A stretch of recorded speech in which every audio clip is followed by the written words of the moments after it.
بسم اللہ الرحمن الرحیم، شروع اللہ کے نام سے جو سب پر مہربان ہے، بہت مہربان ہے۔ کیف تکفرون باللہ وکنتم امواتا فاحیاکم ثم یمیتکم ثم یحییکم ثم الیہ ترجعون۔ تم اللہ کے ساتھ کفر کا طرز عمل آخر کیسے اختیار کر لیتے ہو؟ حالانکہ تم بے جان تھے، اس نے تمہیں زندگی بخشی، پھر وہی تمہیں موت دے گا، پھر وہی تم کو دوبارہ زندہ کرے گا، اور پھر تم اس کے پاس لوٹ کر جاؤ گے۔ هو الذی خلق لکم ما فی الارض جمیعا ثم استوى الى السماء فسواہن سبع سماوات وهو بكل شيء علیم۔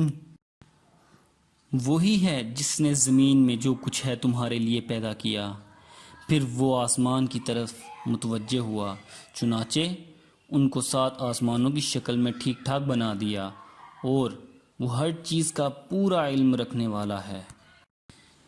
انسان کو توجہ دلائی جا رہی ہے کہ وہ کائنات کی جتنی چیزوں سے فائدہ اٹھاتا ہے سب اللہ تعالیٰ کی عطا فرمائی ہوئی ہیں، ان میں سے ہر چیز اس کی توحید کی گواہی دے رہی ہے۔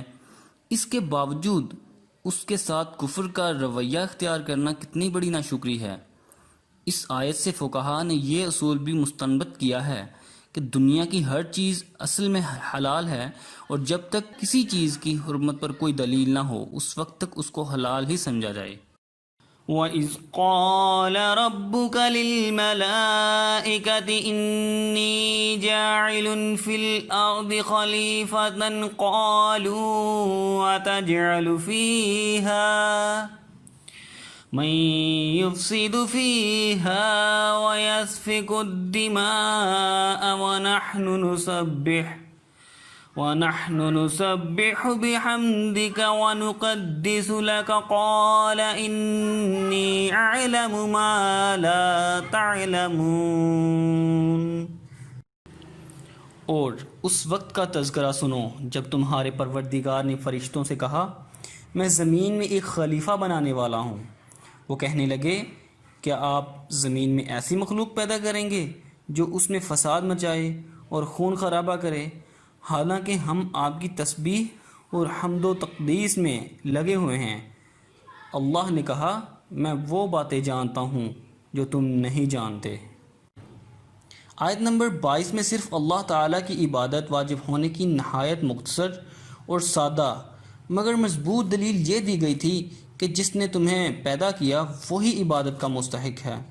آیت نمبر 28 میں کافروں کے کفر پر تعجب کا اظہار بھی اسی بنا پر کیا گیا تھا۔ اب انسان کی پیدائش کا پورا واقعہ بیان کر کے اس دلیل کو مزید پختہ کیا جا رہا ہے۔ آیت میں خلیفہ سے مراد انسان ہے، اور اس کے خلیفہ ہونے کا مطلب یہ ہے کہ وہ زمین میں اللہ تعالیٰ کے احکام پر خود بھی عمل کرے اور اپنی طاقت کے مطابق دوسروں سے بھی عمل کروانے کی کوشش کرے۔ فرشتوں کے اس سوال کا منشا خدا نخواستہ کوئی اعتراض کرنا نہیں تھا، بلکہ وہ حیرت کر رہے تھے کہ ایک ایسی مخلوق کو پیدا کرنے میں کیا حکمت ہے جو نیکی کے ساتھ بدی کی صلاحیت بھی رکھتی ہوگی، جس کے نتیجے میں زمین پر فساد پھیلنے کا امکان ہوگا۔ مفسرین نے یہ بھی بیان کیا ہے کہ انسان سے پہلے زمین پر جنات پیدا کیے گئے تھے، اور انہوں نے آپس میں لڑ کر ایک دوسرے کو ختم کر ڈالا تھا۔ فرشتوں نے سوچا شاید انسان کا انجام بھی ایسا ہی ہو۔